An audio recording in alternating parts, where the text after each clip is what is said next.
여러분 그 말씀이 이제 이루어지고 나서 또 나중에는 천국에 가고 나서야 하나님이 왜 그때 그 말씀을 주시고 어떻게 인도하셨는지 다 알 수 있습니다. 잘 모릅니다. 그렇지만 분명한 것은 하나님의 말씀이 맞는지는 분별해야 되지만 맞다고 하면 믿어야 됩니다. 하나님은 분명히 일하시고요.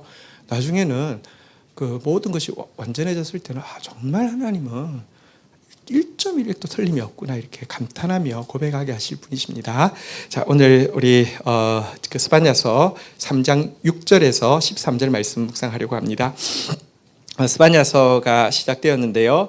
그리고 벌써 한 주간 만에 이제 끝이 납니다.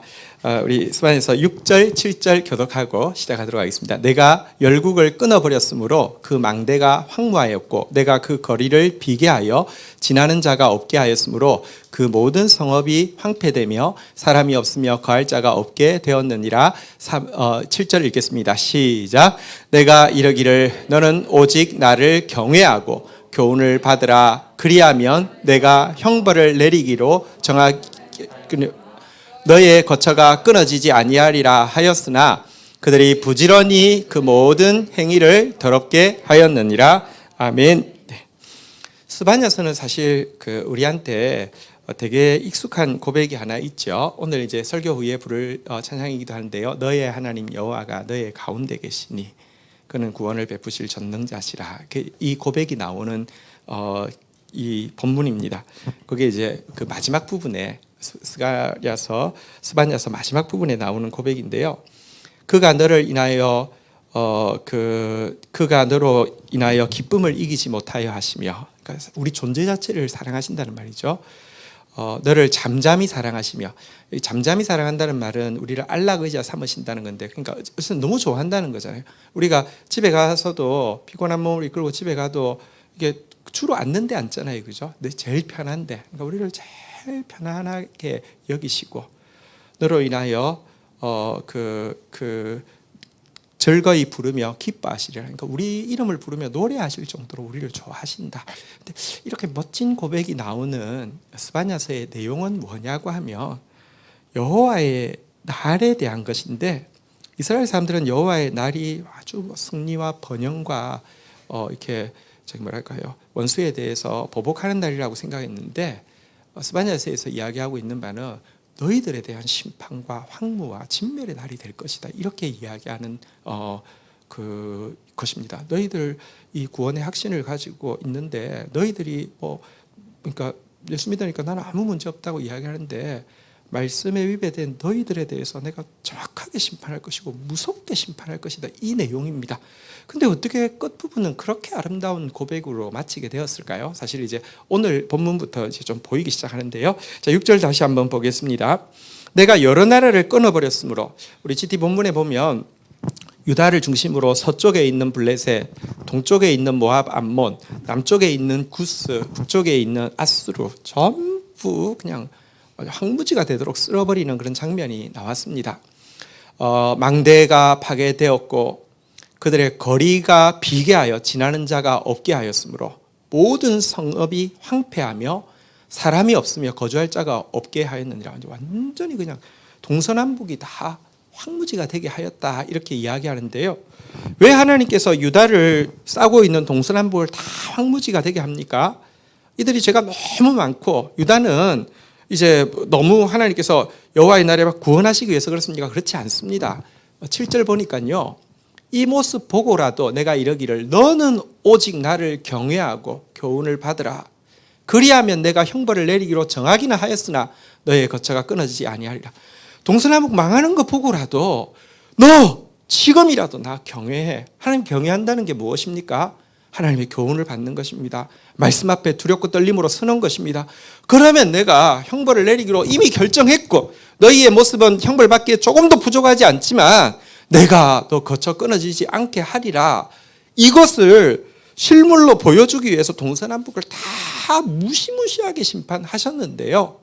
그렇지만 이스라엘의 행동이 무엇입니까? 부지런히 그들의 모든 행위를 더럽게 하였느니라. 더 더럽게 하였다는 것입니다. 더럽게 한다는 게 무엇입니까? 성경에 보면요, 하나님 앞에서 정결함이 무엇이냐?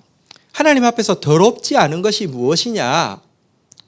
고아와 가부를 그 환난 가운데 돌아볼 뿐만 아니라 세속에 물들지 않는 것이라 그랬는데요. 세속이 뭐냐고 하면 세상이라고도 번역합니다. 성경에는 보면 심판받을 세상이 있고 주께서 사랑하시는 세상이 있는데, 주께서 사랑하시는 세상이라 세상에 있는 영혼들을 다 사랑한다는 의미에서 하나님 세상을 이처럼 사랑하사 이렇게 이야기합니다. 근데 세속 혹은 또 세상이라고 번역하는 하나님께서 심판하시는 건 뭐냐고 하면 이 세상의 흐름을 이야기합니다. 이 세상은요, 갈수록 물질 중심으로 가게 되어 있습니다. 갈수록 여러분 권력 중심으로 가게 되어 있고요, 갈수록 쾌락 중심으로 가게 되어 있습니다. 왜냐하면 갈수록 자기 중심으로 가기 때문에 그렇습니다. 내가 중요해지면 돈이 중요해지고 힘이 중요해지고 쾌락이 중요해집니다. 그리스도인들은 이런 것으로 세속으로 자기를 더럽혀서는 안 됩니다. 세속에 물들면 안 됩니다. 그런데 자기들이 하나님의 백성이라고 하지만 그들의 모든 행위를 더럽게 하고 있었다. 다시 말하면 갈수록 기독교인들이, 유대인들이 더 돈 하게 되고, 더 권력 하게 되고, 더 쾌락을 쫓고 있고, 더 자기 중심으로 가고 있는 이 모습으로 더럽히고 있었다는 것입니다.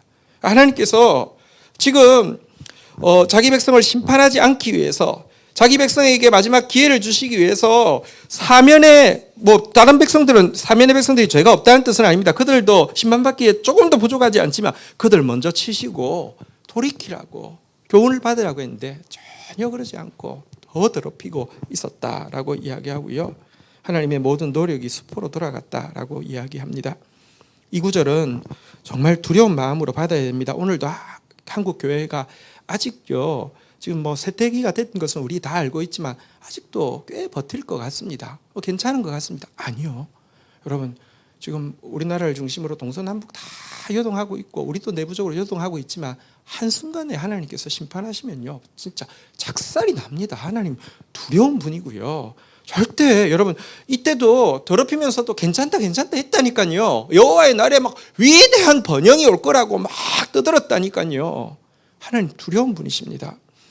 자, 이렇게 하나님이 유다에게 기회를 주려고 하셨지만 그 모든 계획이 실패하시자 우리 한번 8절 읽도록 하겠습니다. 같이 읽겠습니다. 시작. 나 여호와가 말하노라. 그러므로 내가 일어나 벌할 날까지 너는 나를 기다리라. 내가 뜻을 정하고 나의 분노와 모든 진노를 쏟으려고 여러 나라를 소집하며 왕국을 모으리라. 온 땅이 나의 질투의 불에 소멸되리라. 여호와께서 말씀하십니다. 내가 일어나 벌할 날까지 너는 나를 기다리라.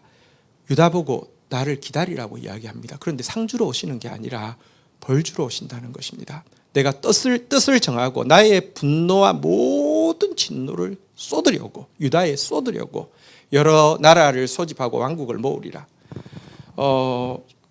유다를 박살내는데 여러 나라, 여러 왕국들이 같이 와서 박살을 내게 하겠다, 교회를 박살내게 하겠다, 이런 말입니다. 그래서 온 땅이, 유다의 온 땅이 나의 질투의 불에 소멸하리라, 이렇게 이야기하고 있습니다. 이제 너는 나를 기다리라고 했는데 유다를 향해서 기다리고 있는 것은 분노와 진노의 심판밖에 없다라고 이야기를 하는 것인데요. 그런데 한 가지 중요한 표현이 있습니다. 한번 따라하겠습니다. 나의 질투의 불에 소멸하리라.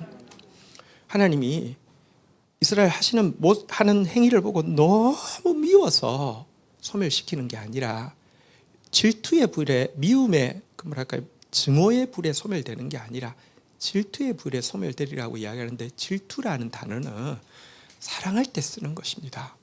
하나님의 이름이 내 하나님 여호와는 소멸하는 불이요 질투하시는 하나님이라 이렇게 되어 있습니다. 너희를 질투할 만큼 사랑한다는 말이 헛된 건 줄 아느냐 묻고 있습니다.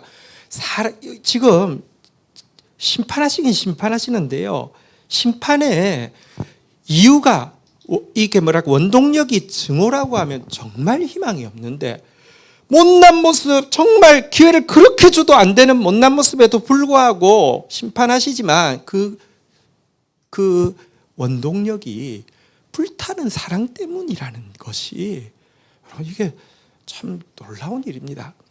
사람은요, 사랑 때문에 미워하다가 사랑은 오간데 없고 미움만 남지만 하나님은 다르십니다.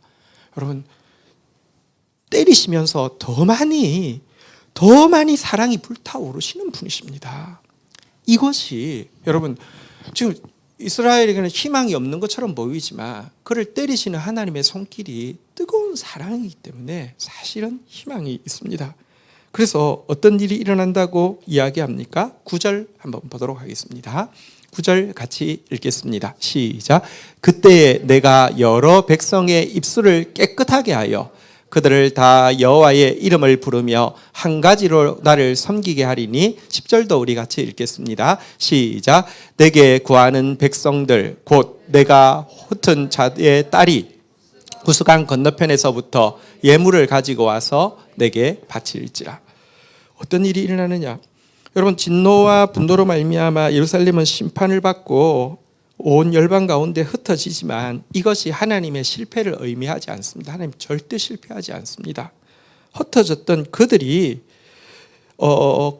남은 자가 되어서 남은 자를 통해서 영향받은 사람이 9절에 보니까 내가 여러 백성의 입술을 깨끗하게 하여, 이제 그 남은 자, 온 열방에 흩어진 그 남은 자를 통해서 영향받은 사람들이 도리어 하나님을 경외하게 되고요, 입술이 깨끗해져 가지고 하나님의 이름을 부르고 하나님을 섬기는 일이 일어나게 된다는 것입니다.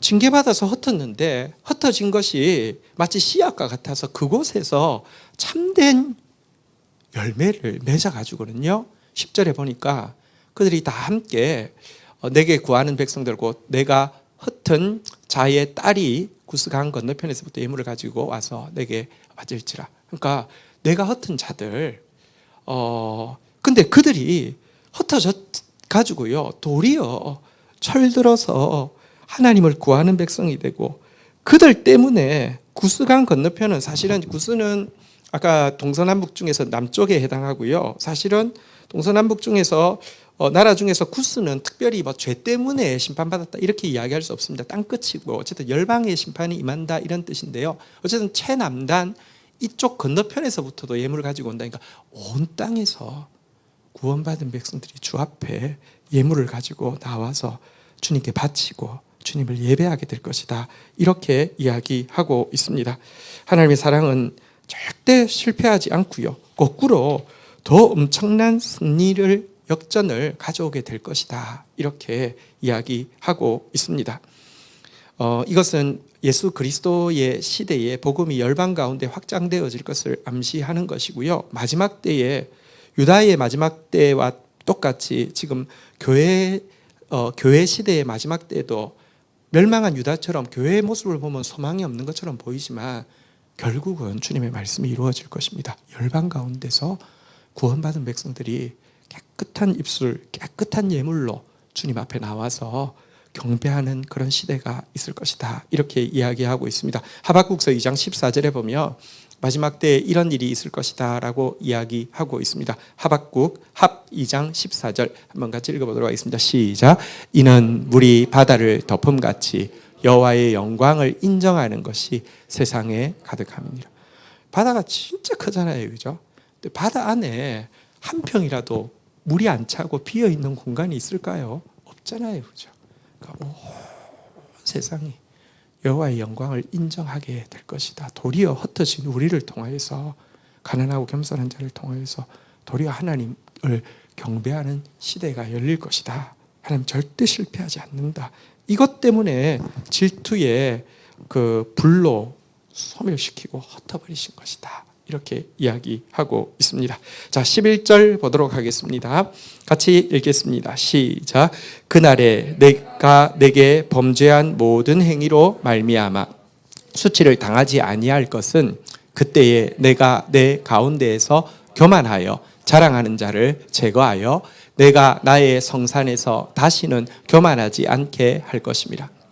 여러분, 여호와의 이제 진짜 여호와의 날이 되었죠. 심판의 날이 되고요. 또 그 심판의 날인 동시에 또 구원의 날도 될 것인데요. 그날에 내가 내게 범죄한 모든 행위로 말미암아 수치를 당하지 아니할 것은, 여러분, 저는 하나님께 범죄한 행위가 없습니까? 엄청 많습니다. 여러분들도 많죠.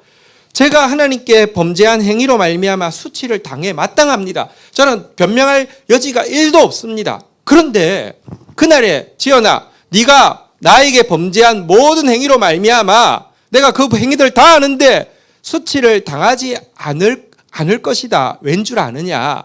너 가운데 교만, 너 가운데 자랑을 제거했기 때문이다 라고 이야기하고 있습니다. 우리가 수치 당할 일이 없지 않습니다. 우리가 범죄한 것 많습니다. 그렇지만요, 하나님께서 징계를 통하여서 우리 안에 교만, 우리 안에 자랑 뽑아내시고 나면요, 하나님 앞에서 정말 겸손한 마음, 가난한 마음 가지고 나면요, 하나님이 우리의 범죄 행위로 말미암아 수치 당하도록 내버려 두지 않고 용서하신다라고 이야기하고 있는 것입니다. 이 말은 달리 이야기하면 무엇입니까? 우리 안에 교만이 있으면 반드시 수치를 당하고 반드시 여호와의 날이 교만한 자에게는요, 자랑하는 자에게는요, 반드시 진멸의 날이 될 것임을 명확히 하고 있는 것입니다.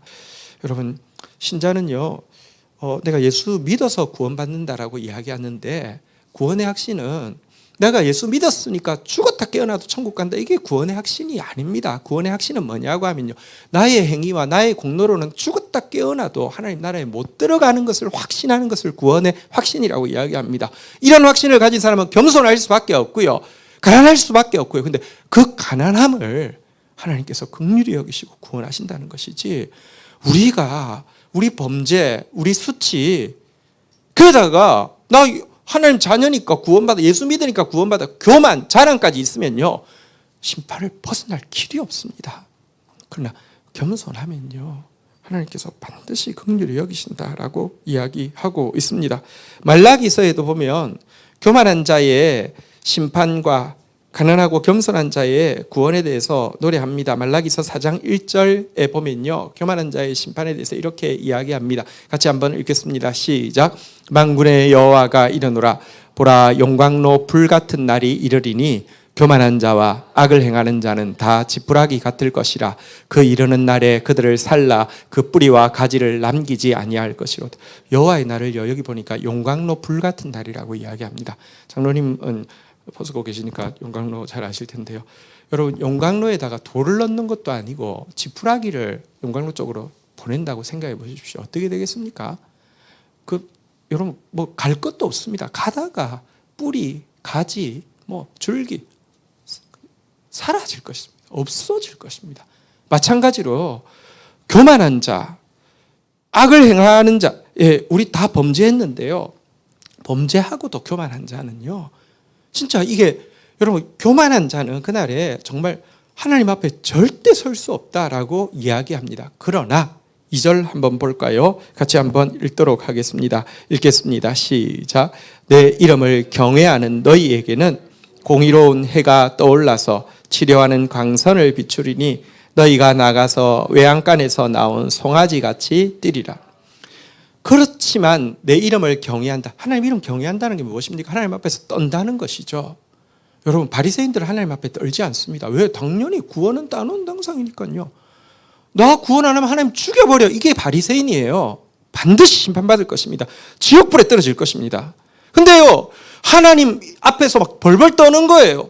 내 모습, 내 범죄로 인해서, 내 수치로 인해서 떨 수밖에 없는 자들, 이걸 하나님 경외한다고 이야기합니다. 그런데요, 이런 자들, 죄가 없지 않고 수치가 없지 않지만 이런 자에게는요, 공의로운 해가 떠오릅니다. 제가 계속 이야기하지만 공의가 뭐라고요? 말씀이요. 말씀이요. 가난하면요, 들립니다. 말씀이 안 들린다는 것은요, 분명히 교만에 거품이 들어온 겁니다. 이거 되게 중요합니다. 여러분, 제가 몰랐는데 우리 교회 스타렉스에 기름을 넣으면 만땅을 하면 넘쳐가지고요, 막 밑에 막 줄줄 새요. 몇 번 그랬어요. 깜짝 놀랐어요. 알고 보니까 스타렉스가 좀 그런 면제가 있어서. 근데 그래도 만땅을 하면 안 넘쳐야 되는데 넘치는 이유가, 기름을 넣을 때 막 거품이 막 이렇게 세게 하면 거품이 많이 생기니까 들어가고 있는데 거품 때문에 밀려 나온대요. 그래서 만땅을 채워도 이렇게 세 칸 중에서 첫째 칸에 놓고 만땅 채우라고 이야기하더라고요. 거품 때문에 못 들어가고 넘치는 거예요. 교만은 영혼에 거품이 낀 것입니다. 여러분, 이 교만하면요, 방법이 없습니다. 그런데요, 여러분, 진짜 가난한 마음이 있으면 공의의 말씀이 들리고요, 말씀이 태양빛처럼 오고요, 그 빛이 치료하십니다. 말씀이 치료합니다. 다른 게 치료하지 않습니다. 말씀이 치료합니다. 여러분, 저희 교회는 세워질 때부터 교회가 많았습니다. 저는 사실 GT를 할 때도 엄청 망설였습니다. 왜냐하면 그때도 큐티책 많았습니다. 또 하나의 큐티책이 왜 필요한가? 이거 하면 돈 되겠는데, 이런 게 아니라 많은데 왜 필요한가? 제가 두란노에서 큐티 편집장 하면서, 근데 한 책도 한 사람이 마음 담아서 이렇게 제대로 파는 게 아니라 그냥 편집부에서 대충 본문 나누어서 외주 주면 뭐 교수님들 아니면 뭐 목회자들한테 주면 그 사람들, 여러분, 성경 평생 봤는데 딱 보면요, 한 20-30분이면 씁니다. 그거 그냥 교정 봐서 내거든요. 그래서 한국 교회가 이제는 세상을 섬길 교회인데, 섬기려고 하면 결국 콘텐츠가 있어야 되는데, 누군가는 목숨 걸고 깊이 있게 그냥 한 사람이 제대로 팠으면 좋겠다, 이래서 GT를 시작하게 된 것이고요. 교회도 마찬가지입니다. 교회 많습니다. 진짜 많잖아요. 큰 교회도 많고요. 교회를 세울 때 여러분, 정말 하나님의 말씀이 뭘 이야기하는가 제대로 아는 하나님의 백성들이 있어야지 한국에 미래가 있습니다. 지금 교회가 없어서 이 지경이 아닙니다. 교회가 한국을 파괴하는데 제일 앞장서 있는데, 교회가 없어서 그래요? 신자가 없어서 그래요? 신자가 돈이 없어서 그래요? 학벌이 낮아서 그래요? 아니에요. 말씀을 몰라서 그래요.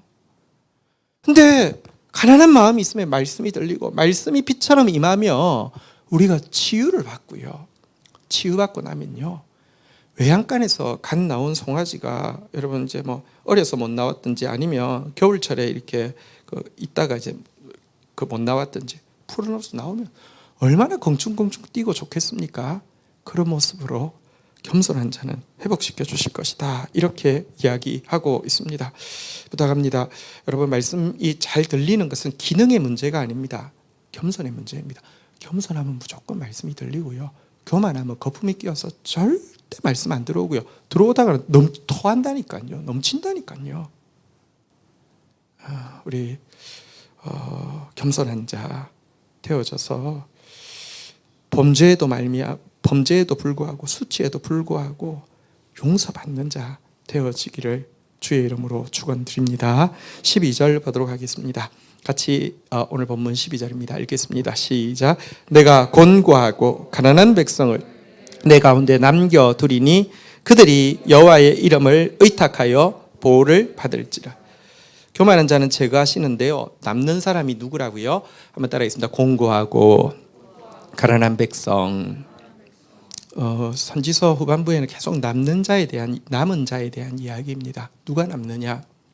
교만한 자는 다 사라질 것이고요, 곤고하고 가난한 백성. 그러니까 하나님 앞에서 정말 자기 죄를 알고, 하나님 앞에서 또 하나님의 약속과 자기의 현실의 괴리를 알고 그 앞에서 신음하고 부르짖고 가난한 마음으로 매달리는 사람들, 이들을 남겨둘 것인데요, 이 공고한 자는 어떤 사람이냐? 여기 보니까 한 가지 중요한 표현이 있습니다. 한번 따라하겠습니다. 여호와의 이름을 의탁하여. 그러니까 자기 이름 의탁하지 않고, 이 말은 자기 공로 의탁하지 않고 여호와의 공로만 의지한다는 것입니다. 내가 의지할 때는 주님밖에 없습니다. 주님의 공로밖에 없습니다. 이런 사람이 가난한 사람이고요, 또 이들에게 이렇게 약속합니다. 한번 따라하겠습니다. 보호를 받을지라. 열방에 흩어지고 고통 가운데 버려진 것처럼 보이지만 보호받고요, 안전하게 보호받을 뿐만 아니라 나중에는요, 이 사람들 때문에 열방의 사람들이 아까 본 바대로 그들 때문에 구원받아서 주님 앞에 나와서 깨끗한 예물을 드리고 깨끗한 입술로 주님 찬양하게 될 것이다, 이렇게 이야기하고 있습니다. 가난한 자만 되면 주님이 사랑하십니다. 여기 사실은 스바냐서 3장 12절, 여기 공고하고 가난한 자, 이들이 누구냐? 너의 하나님 여호와가 너의 가운데 계시리 할 때 바로 그 너입니다. 가난한 자, 공고한 자를 너라고 이야기하시고, 너로 인하여 기쁨을 이기지 못하신다.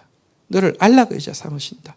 너로 인하여 노래하며 즐거이 부르고 기뻐하신다. 이렇게 이야기하고 있는 너희입니다. 함께 곤고하고 가난한 백성 되기를 주의 이름으로 축원드립니다. 13절 이들을 이제 아예 대놓고 13절 마지막 절입니다.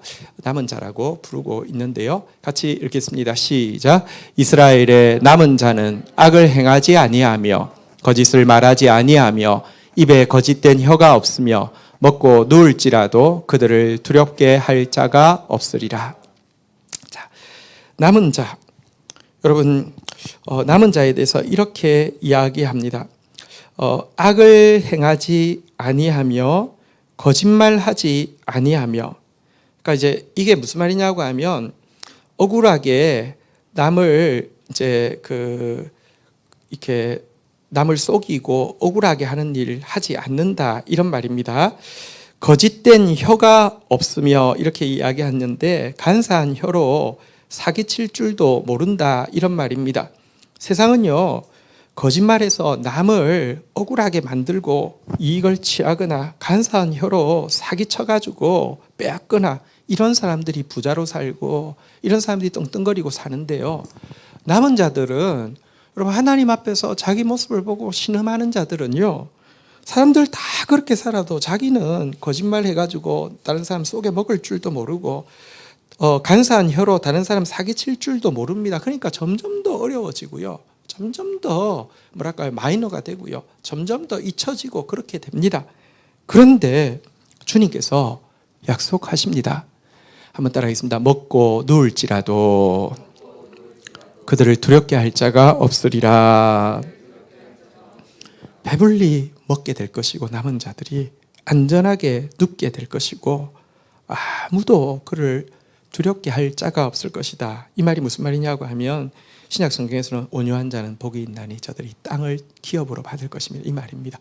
이제 하나님께서 그들에게 네 것으로 주었기 때문에 아무도 빼앗아갈 수가 없고 두려워할 이유도 없고 먹고 쉬게 될 것이다. 이렇게 약속하고 있습니다.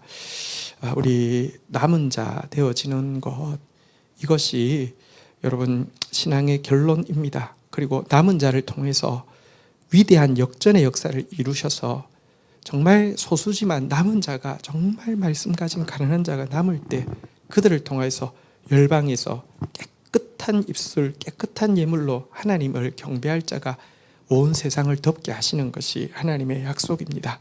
그런 사람 되기를 주의 이름으로 축원드립니다. 그 일을 위해서 지금도 주님이 우리를 연단하시기도 하고요. 질투의 불로 사랑의 불로 이렇게 우리에게 고통을 허락하시기도 합니다. 그렇지만 이 것들이 우리를 더 가난하게 할 것이고 이 것들이 결국은 주의 구원을 완성할 것입니다. 주님의 선하신 손에 서로 허락하시는 모든 고난의 잔을 또 기쁨으로 받아내며 감당하며 나아갈 때에 먹고 누울지라도 두렵게 할 자가 없는 축복의 주인공이 다 될 줄로 믿습니다. 자리에서 일어서시겠습니다.